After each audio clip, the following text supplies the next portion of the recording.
Welcome to the New Ventures podcast.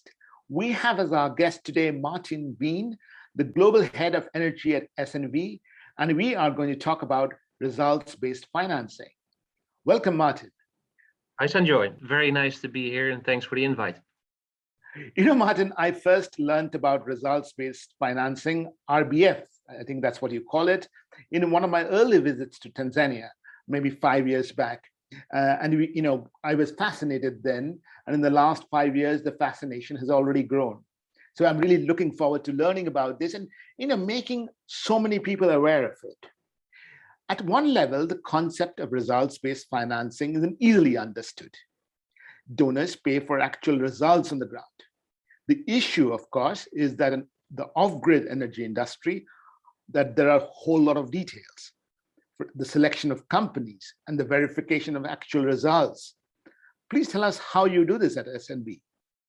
Yeah, thanks, Sanjoy, for a good question. First of all, results-based financing is really intended as a temporary financial mechanism to de-risk commercial investment. And we've been applying it indeed since 2014 in the energy access space with the private sector. How it works, it starts with a competitive application process, a call for proposals, where a company is offering quality products. In the case of Tanzania, the example that you know, it was really about quality solar products, so lighting global, Verisol verified products. And basically all companies coming in with their own business propositions, evaluating those, doing the due diligence on it, further market intelligence research around it, and eventually, of course, you come to a selection of companies that are able to provide quality products and services to the market. And on the verification part, indeed, there's a whole process involved about running a results-based financing scheme. Verification is critical because actually in results-based financing, as the term already says, payments are only done to third parties after successful verification of results achieved. In this case, sales of solar home systems, for example, energy access connections, and that is verified. That can be done remotely through data management systems, can also be done remotely by calls, phone calls, for example, but also often on site. A certain percentage of customers need to be verified on site as a donor requirement in many cases. So that's a lot of work.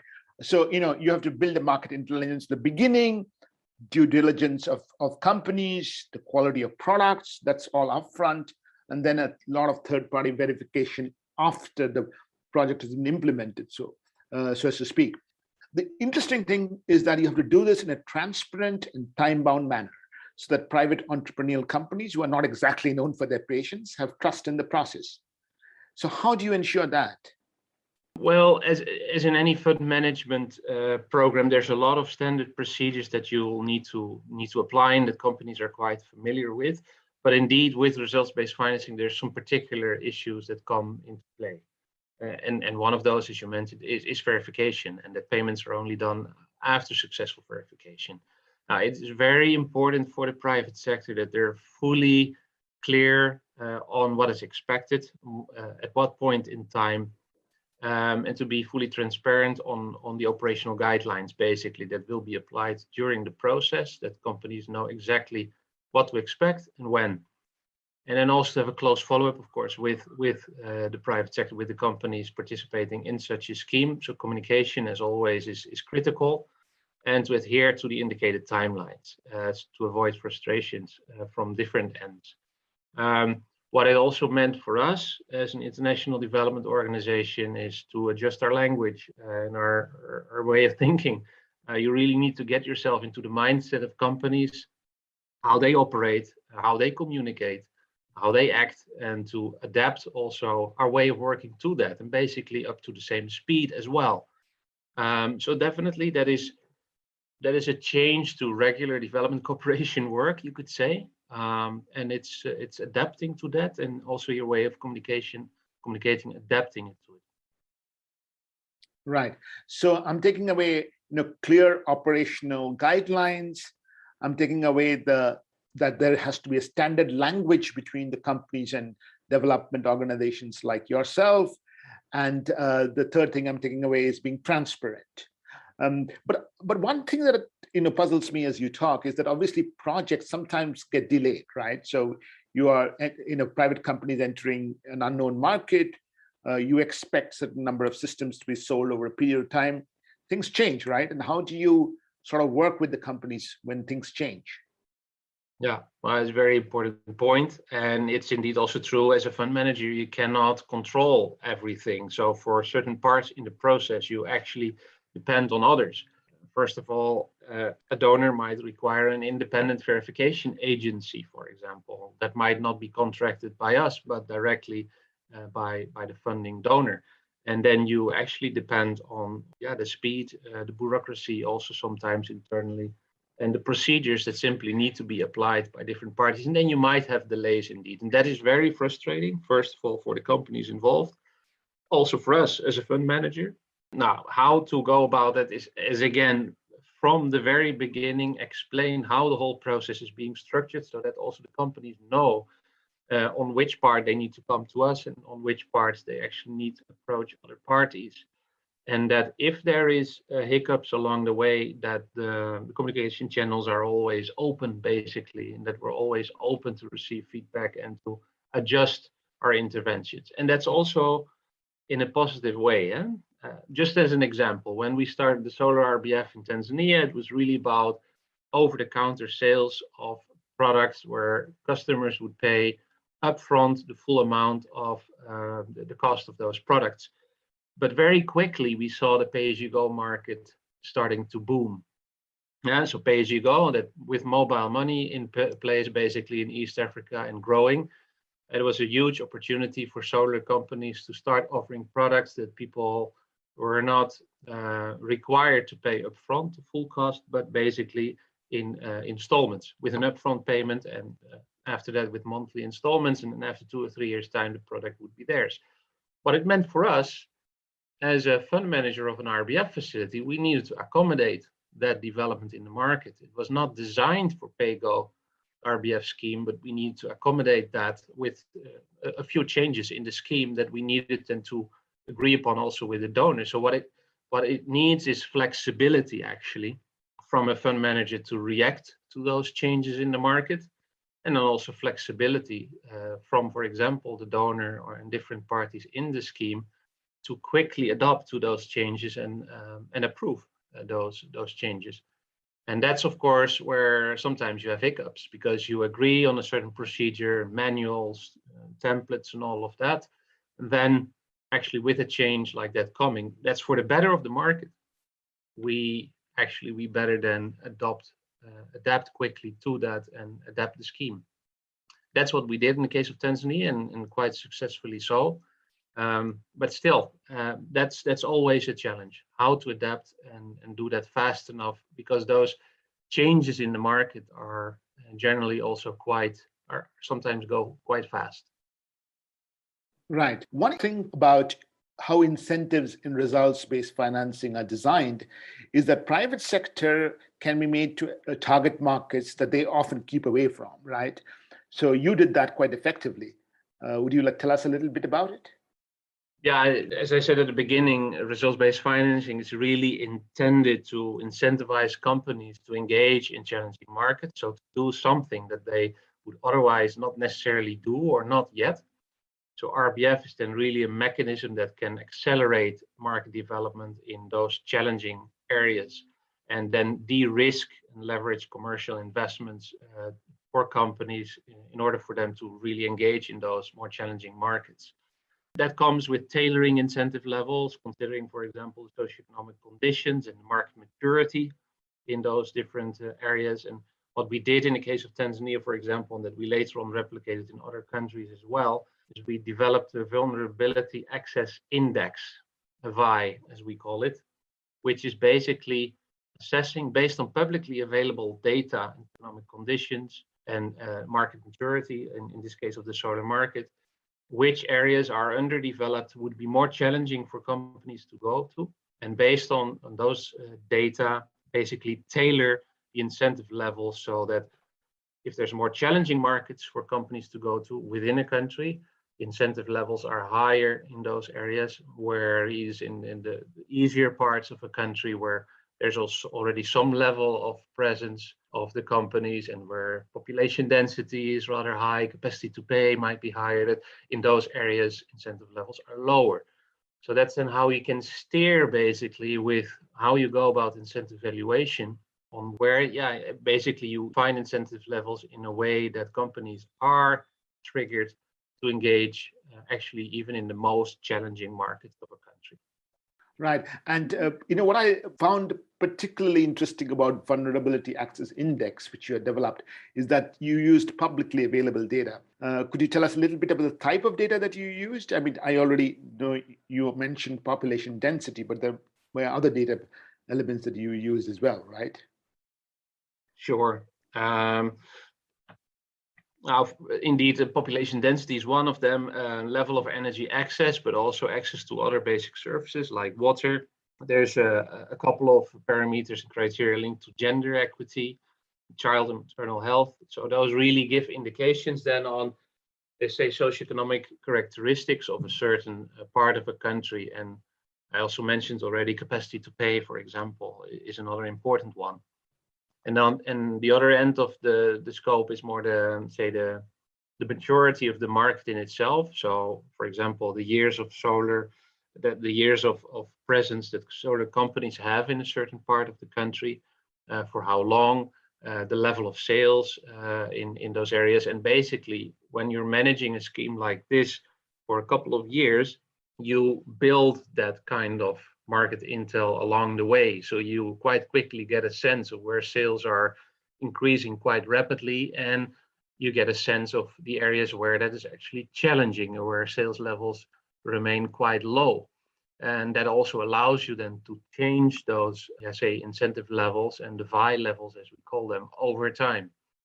And in that way, steer things in the right direction. In the end, what we achieved in the Tanzania Solar RBF, what we contributed to, is more than 1 million people having access to energy. Quite significant numbers that were achieved over time. And not only that, it's basically in the end, what you're looking at is job creation. Close to 1,000 new jobs, full-time jobs were created with those companies, and a lot of non-full-time jobs. Significant leverage of commercial finance. In the case of the RBF in Tanzania, we managed a 1-to-7 leverage ratio, because you can imagine, for the amount of incentives that were dispersed, a multiple 7 times larger amounts were needed in terms of pre-finance and commercial finance to actually achieve those results. So what the RBF is doing is only incentivizing companies to do something that otherwise would be challenging, to de-risk investments in areas, but still requiring investments in those areas as well. And in Tanzania, what was then achieved is that more than 10 firms actually engaged in those regions for the first time, offering more than 30 new solar products, and achieving a sustained presence also of those companies in those markets by gradually decreasing the incentive rate. Right. You have already talked about pre-finance, and you've talked about, the leverage that the RBF facility generates, because incentives are not enough to attract private companies who have to, import the equipment, they have to assemble the products, pay wages, distributors. Can you tell us a little bit about how the RBF program crowded in private investment on the pre-finance side? Yeah, so we worked in the case of Tanzania, just as one example, with 12 companies in the end. And that's a broad mix of different types of companies. So there's international companies there that actually had strong capacity themselves to leverage commercial equity and debt financing, and that were in a quite good position to invest. And then the RBF was de-risking their engagement in a new area. On the other hand, you had also local companies that are actually struggling quite a bit to attract that commercial capital. And what the RBF did then is actually act as a guarantee for investors to come in and to engage with those companies. So we have examples of companies like Ensol and GCS, local companies, probably names that you might not have heard about before, that are Tanzanian companies operating only at national level in Tanzania, that for the first time actually got access to commercial loans because of having the backing of the RBF. They could show the contract to the debt provider saying, look, we have this RBF contract. If we achieve those sales, we have the backing of this international organization providing incentives. And with that, we developed a quite natural collaboration with commercial investors like Sunfunder, for example, that started to provide first loans to those companies because of that de-risking element that the RBF brought. Now, without having such pre-financing modalities in place, RBF will indeed never do the trick. It's very nice, results-based financing, and it's becoming very popular and being replicated now all over the place. But pre-finance and access to commercial capital is actually critical to achieve those results. It's only part of the solution. Again, that de-risking element, that catalytic effect that RBF can have to accelerate investments. But definitely that collaboration with commercial finance providers is critical. And that's what we then embed also in the, the more next generation RBF designs. Right. What you are saying is that obviously we all know that the pay-as-you-go industry in East Africa has a large number of these foreign-owned, foreign-managed companies who have access to international capital markets, and fairly deep-pocketed investors. But you were able to, using the facility and using the sort of guarantee or the assurance that companies will have money at the end of the implementation cycle, you were able to get in, working capital providers like Sunfunder to fund some of these local companies who wouldn't otherwise have access to capital. And I think that's really critical, actually. That's correct. And it was kind of a natural collaboration, how that started, because we kind of realized that we're engaging in the same space with similar companies in our portfolios or in our pipelines. So even during due diligence already, we reached out to each other, and you kind of do an assessment on what is needed to get to a certain level of scale. And basically, that's where then also the opportunity arose to work more closely together. And there's parts that we could do as a development organization, providing RBF financing and also technical assistance to those companies to increase their investment readiness, for example. And there's other parts that we cannot do. We're not a commercial capital provider, and it's critical to get to the scale. So that kind of blending public and private finance, but also blending of capacity, so to say, and experience and track record. I mean, there's certain elements that organizations like S&V can bring in, but we're only part of a bigger system where there's a role to play for a lot of different organizations, and we much more need that kind of synergy between different levels of organizations, between public and private, between investors, but also civil society organizations and government. In the end, you're trying to basically achieve systems change. And we're only part, and actually a small part, in that broader system. So collaboration and partnerships are critical to make this work and get to further scale. Right. It's not only partnership between different types of organizations, but also partnerships between different types of capital, because what Sunfunder is providing is working capital, and what you are providing as S&V in the results-based financing program is a set of incentives for project completion in some way. And which brings me to the next question, actually, because one of the things that donors worry about in providing incentives to the private sector is that the market will collapse after they're withdrawn. Obviously, that hasn't happened. You have talked about million solar home systems in Tanzania, and I, for one, know how quickly the market has expanded. What has been your experience, and how have you safeguarded, this market collapse possible outcome? Yeah, one critical thing is obviously not to over-subsidize. There's plenty of examples where development finance came in over-subsidizing companies in a way that basically there was no business case actually after the project was over to still continue the business. So what RBF is doing is, I mentioned that leverage factor, 1 to 7. And that is what not was achieved in all RBF facilities, to be honest. But even if you have an average of 1 to 3, that means that for every dollar you invest with, say, ODA, donor capital, you actually aim to achieve 3 times leverage of commercial finance in that. And that is critical, because that will, in the end, be important to get to a sustainable business model. In terms of the subsidy levels itself, the grants and results-based financing in this case, what you can do very easily in RBF is you set an incentive level, and that can be done in different ways, and we can also get to that. But it's critical to decrease those incentive levels over time gradually to prepare a market for the times that those subsidies are not in place anymore. Because we have seen indeed examples of relatively high subsidies that come to an end just from one day to another, and then indeed a market can collapse. If you don't over subsidize and you decrease those subsidies over time gradually, the chances are higher, obviously, that those companies will survive, because their business model is not built on grants. It's built on a business case with commercial capital in it. And indeed, in the case of Tanzania, you never know how things are play out. And there's companies that did better, and there's companies that struggled more. And of course, we've seen all of that. But it's indeed very good to see that the more than 10 companies that start to engage for the first time in those regions are actually still doing business there now, after the RBF has come to an end. So it played a role in accelerating their investment in those regions and to scale that up in a way that it allowed them to build a business, so that once there were no subsidies anymore, basically the business was already there and they could continue that. Right.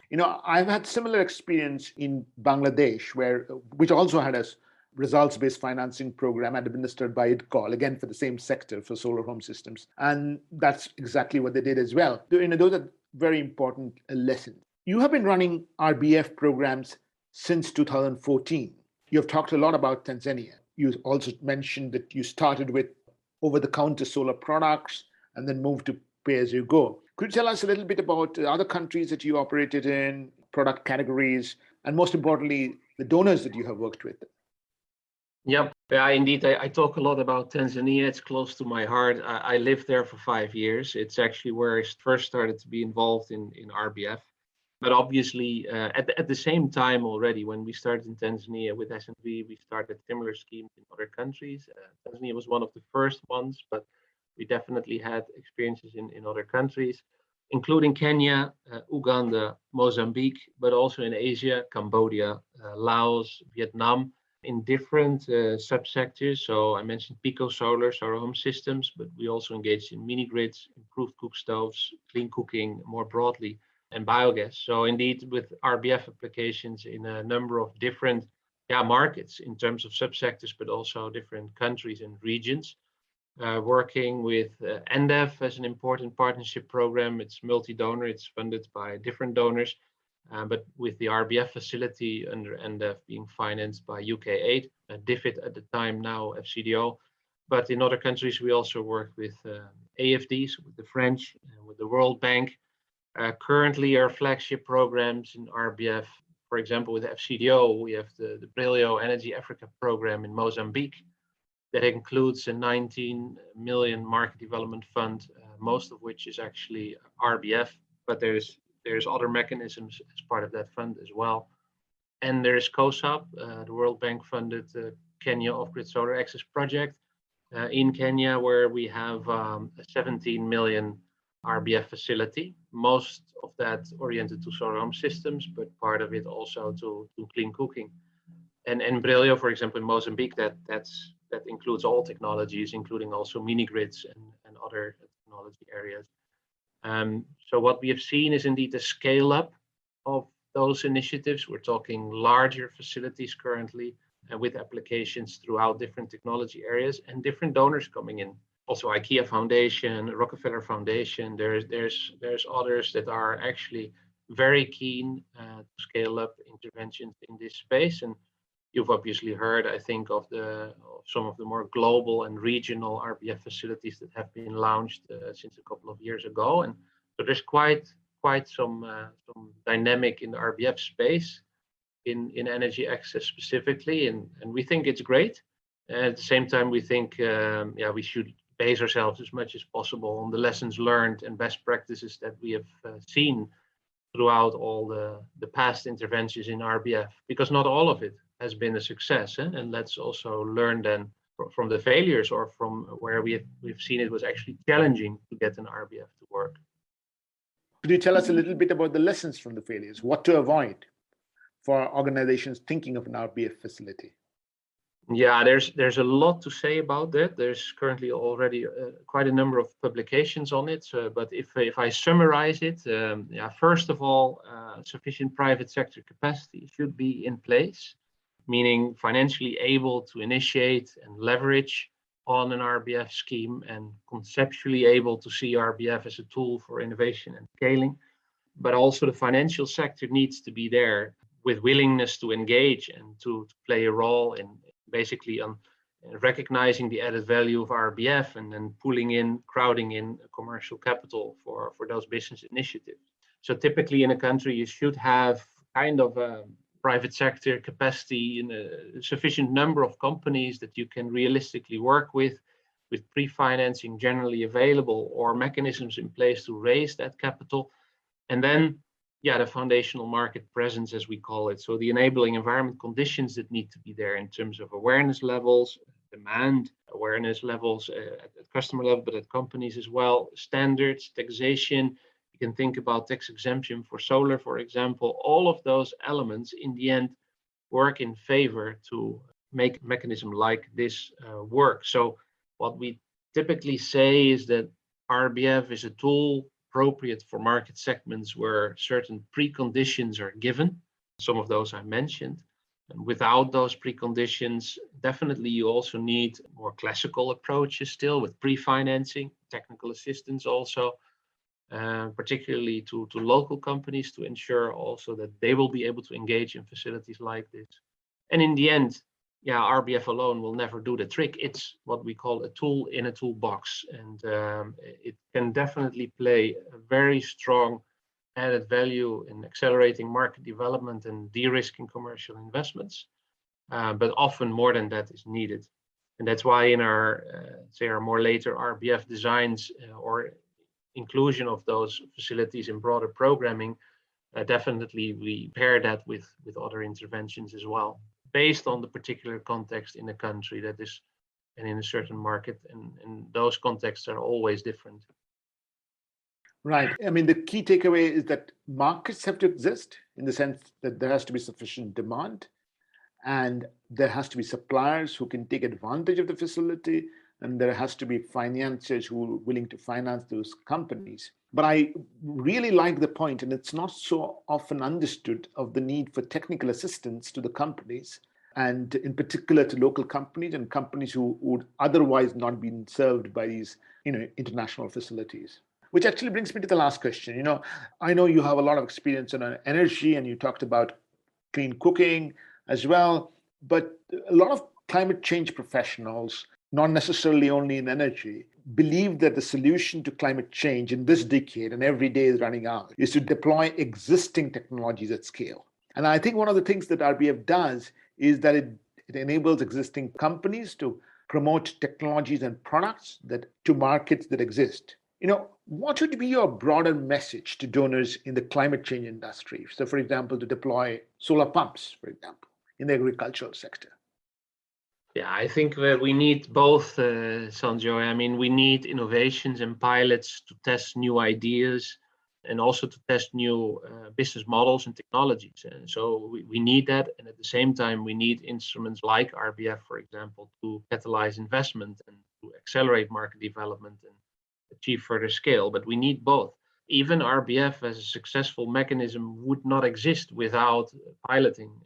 Quite a bit of piloting was done to come to kind of successful models and approaches to make RBF work also in the sector. And again, quite some publications have been done on that, where you can see the differences in how RBF did work or did not work so well in particular market segments.